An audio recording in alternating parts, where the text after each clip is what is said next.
Hi hello ನಮಸ್ಕಾರ ಸ್ನೇಹಿತರೆ. ಇಲ್ಲಿ ಜಯಂತ ಜೈಲಿಂದ ರಿಲೀಸ್ ಆಗೋದ್ರ ಮುಖಾಂತರ ಆತ ಕಡೆ ಶ್ರೀನಿವಾಸ್ ಅವರಿಗೆ ನಿಜಕ್ಕೂ ಕೂಡ ಅವರ ಬದುಕಲ್ಲಿ ದೊಡ್ಡ ಆಘಾತ ಸಂಭವಿಸಿದ. ಇದಕ್ಕೆ ಕಾರಣ ಜಯಂತ್. ಹಾಗಿದ್ರೆ ಜಯಂತ್ ಏನ್ ಮಾಡ್ಬಿಟ್ರು ಜಾನು ಅಪ್ಪಂಗೆ? ಏನ್ ಕತೆ ಎಲ್ಲವನ್ನ ಕೂಡ ತಿಳ್ಕೊಬೇಕು ಅಂದ್ರೆ ಈಗಲೇ ನಮ್ಮ ಈ ಚಾನಲ್ನ ಸಬ್ಸ್ಕ್ರೈಬ್ ಮಾಡಿ, ಹಾಗೆ ಒಂದು ವಿಡಿಯೋವನ್ನ ಪೂರ್ತಿಯಾಗಿ ನೋಡೋದನ್ನ ಯಾವುದೇ ಕಾರಣಕ್ಕೂ ಕೂಡ ಮರಿಬೇಡಿ. ಜಯಂತ್ಗೆ ಇಷ್ಟೆಲ್ಲ ಆದರೂ ಕೂಡ ಬುದ್ಧಿ ಬಂದಿಲ್ಲ. ಜಯಂತ್ ಇನ್ನು ಜಾನು ತಾಳಿ ಕೆತ್ತಿಸಿದಾಗ ಮಂಡಿಯವರಿಗೆ ಕ್ಷಮೆ ಕೇಳಿ ಅವಕಾಶ ಮಾಡಿಕೊಡಿ ಅಂತ ಹೇಳಿದ್ದೇನು ನಿಜ, ಬಟ್ ಯಾವ ಕ್ಷಣ ಆಕೆ ಇಲ್ಲ, ಸಾಧ್ಯವೇ ಇಲ್ಲ ಅಂತ ಹೇಳಿದ್ಲು. ಆ ಒಂದು ಕ್ಷಣನೇ ಅವರ ರಿಯಲ್ ಫೇಸನ್ನು ತೋರಿಸಿದ್ರು. ಕೊನೆಗೂ ಕೂಡ ಜೈಲು ವಾಸಕ್ಕೆ ಬರಬೇಕಾಯಿತು. ಜೈಲಿನಲ್ಲಿ ಯಾವುದೇ ರೀತಿಯ ಬೇಲ್ ಸಿಗದೆ ಇನ್ನೂ ಕೂಡ ಆತ ಜೈಲಿನಲ್ಲೇ ಕೊಳಿಬೇಕಾಗದ. ಅವರ ಲಾಯರ್ ಬಂದು ಬಿಡಿಸ್ತೀನಿ ಅಂತ ಹೇಳ್ತಿದ್ದಾರೆ ಹೊರತು ಇನ್ನೂ ಕೂಡ ಯಾವುದೇ ರೀತಿಯಲ್ಲೂ ಕೂಡ ಅವರಿಗೆ ಬಿಡುಗಡೆ ಸಿಕ್ಕಿಲ್ಲ. ಹಾಗಾಗಿ ಡೆಲ್ಲಿಯಿಂದ ಲೋಯರ್ನ ಕರೆಸಿ ಬೇಲನ್ನ ತೆಗೆದುಕೊಳ್ಳುವುದಕ್ಕೆ ಮುಂದಾಗ್ತಿದ್ದಾರೆ. ಇತ್ತ ಕಡೆ ಜಯಂತ ಜೈಲಲ್ಲೇ ಇಟ್ಕೊಂಡು ಸಂತು ಮುಖಾಂತರ ಜಾನುನ ಒಪ್ಪಿಸಿ ತನ್ನ ಜೊತೆ ಬದುಕೋ ರೀತಿಯಲ್ಲಿ ಮಾಡೋದಕ್ಕೆ ಟ್ರೈ ಮಾಡ್ತಿದ್ದಾರೆ. ಹಾಗಾಗಿ ಸಂತುಗೆ ಕರೆ ಮಾಡ್ತಾರೆ. ಸಂತು ಕೂಡ ಜಯಂತ್ನ ಒಂದು ಕಪೆ ಮುಷ್ಟಿಗೆ ಸಿಕ್ಕಿರೋದ್ರಿಂದಾಗಿ ಜಯಂತಿಂದ ಹೆದರುಕೊಂಡು ಜಾನುವನ್ನ ಗಂಡನ ಜೊತೆ ಬದುಕಬೇಕು ಅಂತ ಹೇಳಿ ಜಾನು ಮೇಲೆ ದುಂಬಾಲನ್ನ ಬೀಳ್ತಾರೆ. ಇಲ್ಲಿ ಜಾನುಗೆ ತುಂಬಾ ಬೇಜಾರಾಗತ್ತೆ. ಅಣ್ಣ ನನ್ನನ್ನ ಇಲ್ಲಿ ಇರಿಸ್ಕೋಬೇಕಾಗತ್ತೆ ಅನ್ನೋ ಕಾರಣಕ್ಕೆ, ನಾನು ಅವನಿಗೆ ಭಾರ ಆಗ್ತೀನಿ ಅನ್ನೋ ಕಾರಣಕ್ಕೆ ಅಂತ ಜಯಂತ್ ಅವ್ರ ಜೊತೆ ಹೋಗಿ ಬದುಕು ಅಂತ ಹೇಳ್ಬಿಟ್ನಲ್ಲ ಅಂತ ಹೇಳಿ ಆಕೆ ತುಂಬ ಅಂದರೆ ತುಂಬ ಬೇಜಾರು ಮಾಡ್ಕೋತಾರೆ. ಜೊತೆಗೆ ನಾನು ಅಪ್ಪ ಅಮ್ಮನ ಹತ್ರ ಈ ವಿಷಯ ಹೇಳಿದ್ದೆ ತಪ್ಪಾಗೋಯ್ತಾ ಅಂತ ಕೂಡ ಯೋಚನೆ ಮಾಡ್ತಾರೆ.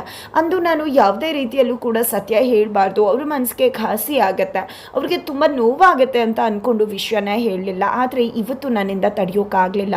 ಆದರೆ ಇಲ್ಲಿ ಅಣ್ಣ ನಾನು ಬರ್ಡನ್ ಆಗ್ತೀನಿ ಅಂದ್ಕೊಂಡು ನನ್ನ ಮನೆಯಿಂದ ಕಳಿಸೋದ್ರ ಕಡೆ ನೋಡ್ತಿದ್ದಾನಲ್ಲ, ನನ್ಗೇನು ತಪ್ಪು ಮಾಡಿಬಿಟ್ಟೆ ಅಂತ ಹೇಳಿ ಅವ್ರಿಗೆ ಅನಿಸೋಕೆ ಶುರುವಾಗಿದೆ. ಇಲ್ಲ, ನಾನು ಅಣ್ಣಂಗೆ ಯಾವುದೇ ರೀತಿಯಲ್ಲೂ ಕೂಡ ಬರ್ಡನ್ ಆಗಬಾರ್ದು ಅಂತ ಕೂಡ ಜಾನು ಯೋಚನೆ ಮಾಡ್ತಿದ್ದಾರೆ. ಇದರ ನಡುವೆ ಅದಕ್ಕೆ ಬರ್ತಾರೆ. ಅದಕ್ಕೆ ಬಂದು ಏನು ಯೋಚನೆ ಮಾಡ್ತಿದ್ಯಾ ಜಾನು ಅಂದಾಗ, ಅಣ್ಣಂಗೆ ತುಂಬ ತೊಂದರೆ ಆಗ್ತದೆ ಅಲ್ವಾ, ಅದಕ್ಕೆ ನನ್ನಿಂದಾಗೆ, ಅದೇ ಕಾರಣಕ್ಕಲ್ಲ ಅವನು ಅಂತ ಜಯಂತ್ ಅವ್ರ ಜೊತೆ ಬದುಕಬೇಕು ಅಂತ ಹೇಳಿದ್ದು ಅಂತ ತುಂಬ ಬೇಜಾರು ಮಾಡಿಕೊಂಡು ಹೇಳಿದಾಗ, ನಿಮ್ಮ ಅಣ್ಣನ ಮಾತಿನ ಬಗ್ಗೆ ಗಮನ ಕೊಡಬೇಡ, ನಿಮ್ಮ ಅಣ್ಣ ಹೇಗೆ ಅಂತ ಗೊತ್ತದೆ ಅಲ್ವಾ ಅಂತ ಹೇಳ್ತಾರೆ. ಆದರೂ ಅಪ್ಪ ಅಮ್ಮನಿಗೆ ವಿಷಯ ತಿಳಿಸ್ಲೇಬಾರ್ದಿತ್ತು ಅನ್ಸುತ್ತೆ ಅಂದಾಗ, ನೋಡು ಜಾನು, ನೀನು ಏನು ಮಾಡಿದ್ಯೋ ಅದನ್ನು ಒಳ್ಳೆ ಕೆಲಸನೇ ಮಾಡಿದ್ಯಾ. ಅವತ್ತು ಹೇಳಿದ್ರು ಕೂಡ ಅತ್ತೆ ಮಾವ ಇದೇ ರೀತಿಯಾಗಿ ನಿನ್ನ ಜೊತೆ ನಿಂತ್ಕೋತಾ ಇದ್ರು, ಇವತ್ತು ಕೂಡ ನಿಂತ್ಕೊಂಡಿದ್ದಾರೆ. ಒಟ್ಟಿನಲ್ಲಿ ಅವತ್ತು ಮಾಡಿ ತಪ್ಪನ್ನ ನೀನು ಇವತ್ತು ಮಾಡಿದೆ, ಸತ್ಯ ಹೇಳಿದೆ ಅಲ್ವಾ, ಎಲ್ಲರ ಮುಂದೆ ಜಯಂತ್ ಮುಖವಾಡ ಕಳ್ಸಿಟ್ಟೆ ಅಲ್ವಾ, ಒಳ್ಳೆ ಕೆಲಸ ಮಾಡಿದ್ಯಾ. ಇಲ್ಲ ಅಂದರೆ ಖಂಡಿತವಾಗ್ಲೂ ಕೂಡ ಜಯಂತ್ ಒಬ್ಬ ಒಳ್ಳೆ ಮನುಷ್ಯ ಅಂತಾನೆ ಎಲ್ಲರೂ ಅನ್ಕೊಂಡು ನಿನ್ನ ಬಗ್ಗೆ ತಪ್ಪು ತಿಳ್ಕೊತಾ ಇದ್ರು. ನಿನ್ಗೆ ಏನು ತೀರ್ಮಾನ ತಗೊಂಡ್ಯೋ ಅದು ಕರೆಕ್ಟಾಗೇ ಇದೆ. ನಿಮ್ಮ ಅಣ್ಣನ ಬಗ್ಗೆ ಅಂತೂ ಯೋಚನೆ ಮಾಡಬೇಡ, ಅವ್ರು ಏನೋ ಹೇಳಿದ್ರು ಅಂತ ಅದನ್ನೆಲ್ಲ ತಲೆ ಕೆಡಿಸ್ಕೊಂಡು ಸೀರಿಯಸ್ ಆಗಿ ತಗೋಬೇಡಮ್ಮ ಅಂತ ಹೇಳಿ ಹೋಗ್ತಾರೆ. ಆದರೂ ಕೂಡ ಜಾನುಗೆ ಇಲ್ಲ, ನಾನು ಬರ್ಡನ್ ಆಗಬಾರ್ದು, ಅಪ್ಪ ಅಮ್ಮಂಗೂ ಕೂಡ ಭಾರ ಅನ್ನಿಸ್ಬಾರ್ದು ಅಂತ ಯೋಚನೆ ಮಾಡಿದೆ, ಕೆಲ್ಸಕ್ಕೆ ಹೋಗಬೇಕು ಅಂತ ಡಿಸೈಡ್ ಮಾಡ್ಕೋತಾರೆ. ಇತ್ತ ಕಡೆ ಶ್ರೀನಿವಾಸ್ ಅವ್ರಿಗೆ ಮಗಳದೇ ಯೋಚನೆ ಆಗಿಬಿಟ್ಟಿದೆ. ತನ್ನ ಮಗಳು ಈ ರೀತಿ ಗಂಡನ್ ಬಿಟ್ಟು ಬಂದ್ಲು ಅನ್ನೋಕ್ಕಿಂತ ನನ್ನ ಮಗಳ ಬದುಕಲ್ಲಿ ಎಂಥ ವಿಧಿ ಆಟ ನಡೆದು ಹೋಗಿದೆ. ಒಬ್ಬ ಒಳ್ಳೆ ವ್ಯಕ್ತಿ ಅಂತ ಹೇಳಿ ಆತನಿಗೆ ಮದುವೆ ಮಾಡಿ ಕೊಟ್ವಿ, ಆತ ಕೂಡ ನನ್ನ ಮಗಳನ್ನ ತುಂಬ ಚಂದ ನೋಡ್ಕೋತಿದ್ದಾನೆ ಅಂತ ಅನ್ಕೊಂಡ್ವಿ. ಆದರೆ ನೋಡಿದ್ರೆ ಆ ವ್ಯಕ್ತಿ ಈ ರೀತಿಯಾಗಿ ನನ್ನ ಮಗಳಿಗೆ ಹಿಂಸೆ ಮಾಡ್ತಿದ್ದ ಅನ್ನೋದನ್ನ ನೆನೆಸ್ಕೊಂಡ್ರೆ ತುಂಬ ಕಷ್ಟ ಆಗತ್ತೆ. ನನ್ನ ಮಗಳು ಅದು ಎಷ್ಟೆಲ್ಲ ಕಷ್ಟಪಟ್ಟಿದ್ದಳು ಅಂತ ಹೇಳಿ ಯೋಚನೆ ಮಾಡ್ತಾರೆ.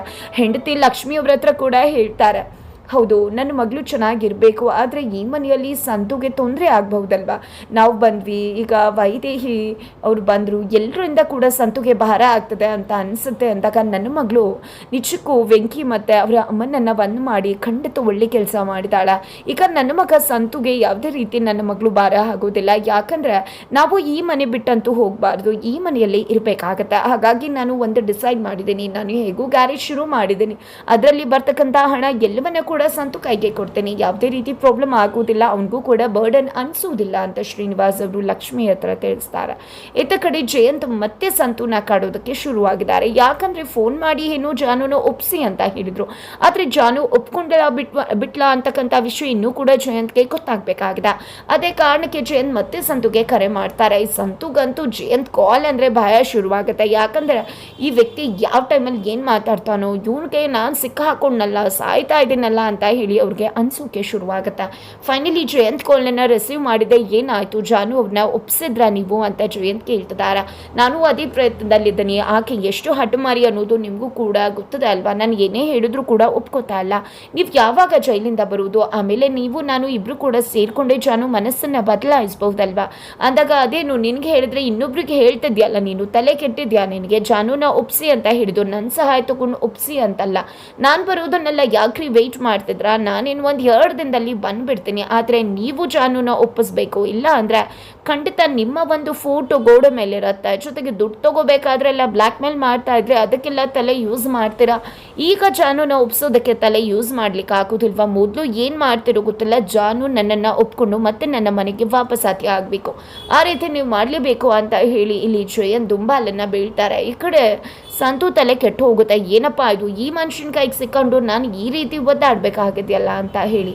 ತದನಂತರ ಆತ ಕಡೆ ಭಾವನಾ ಮತ್ತು ಸಿದ್ದು ಇಬ್ಬರ ಆ ಒಂದು ಪಿಕಲ್ ಬಿಸ್ನೆಸ್ ತುಂಬ ಚೆನ್ನಾಗಿ ಓಡ್ತದೆ. ಇಲ್ಲಿ ಭಾವನಾ ಯಾವುದೇ ರೀತಿಯ ಕ್ರೆಡಿಟನ್ನು ಕೂಡ ತೆಗೆದುಕೊಳ್ಳೋಕೆ ಒಪ್ಕೊಳ್ಳೋದಿಲ್ಲ. ಇದಕ್ಕೆ ಮಾರ್ಕೆಟಿಂಗ್ ಮುಖ್ಯವಾಗಿತ್ತು, ಅದನ್ನು ನೀವು ತುಂಬ ಚೆನ್ನಾಗಿ ಮಾಡಿದ್ರಿ ಅಂತ ಗಂಡಂಗೆ ಎಲ್ಲ ಕ್ರೆಡಿಟನ್ನು ಕೂಡ ಕೊಡ್ತಿದ್ದಾರೆ.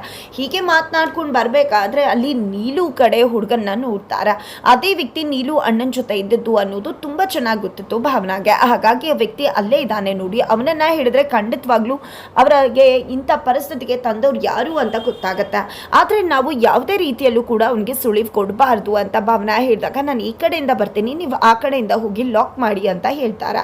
ಅದೇ ರೀತಿಯಾಗಿ ಸಿದ್ದು ಮತ್ತು ಭಾವನಾ ವ್ಯಕ್ತಿಯನ್ನು ಲಾಕ್ ಮಾಡೋದಕ್ಕೆ ಮುಂದಾಗ್ತಾರೆ. ಆದರೆ ಆ ವ್ಯಕ್ತಿ ಮಾತ್ರ ಅವರಿಂದ ತಪ್ಪಿಸ್ಕೊಳ್ಳೋಕೆ ನೋಡ್ತಿದ್ದಾರೆ. ಆದರೆ ನಿಜಕ್ಕೂ ಆ ವ್ಯಕ್ತಿ ನೀಲು ಮೇಲೆ ಕಣ್ಣಿಟ್ಟಿದ್ದಾರೆ. ಯಾಕಂದರೆ ನಮ್ಮ ಅಣ್ಣಂಗೆ ತೊಂದರೆ ಮಾಡಿದಂಥ ಆಕೆ, ನಮ್ಮ ಅಣ್ಣಂಗೇನಾದರೂ ಹೆಚ್ಚು ಕಡಿಮೆ ಆದರೆ ಆಕೆ ಕತ್ತಿಯನ್ನು ಕೂಡ ಮುಗಿಸ್ತೀನಿ ಅಂತ ಹೇಳಿದ್ದಾರೆ. ಹಾಗಾಗಿ ಇಲ್ಲಿ ಭಾವನಾ ಮತ್ತು ಸಿದ್ದುಗೆ ಹೆಲ್ಪ್ ಮಾಡ್ತಕ್ಕಂಥ ಚಾನ್ಸಸ್ ಹೈ ಇದೆ ಅಂತಾನೆ ಹೇಳ್ಬೋದು. ಇಲ್ಲಿ ನೀಲು ಯಾತಕ್ಕೋಸ್ಕರ ಸಿದ್ದು ಮನೆಯ ಮೇಲೆ ದ್ವೇಷವನ್ನ ಕಾಡ್ತಿದ್ದಾರೆ ಅಂತದ್ ಏನಿದೆ ಅಲ್ಲಿ. ಸಂಚು ಬದುಕಲ್ಲಿ ಕೂಡ ಆಟ ಆಡಿ ಇವತ್ತು ಆಕೆ ಹುಚ್ಚಿ ಆಗುವ ಹಾಗೆ ಮಾಡಿದ್ದಾರೆ. ಆಕೆಯ ಮಗುವನ್ನ ಕೂಡ ಸಾಯಿಸಿಬಿಟ್ರು ನೀಲು.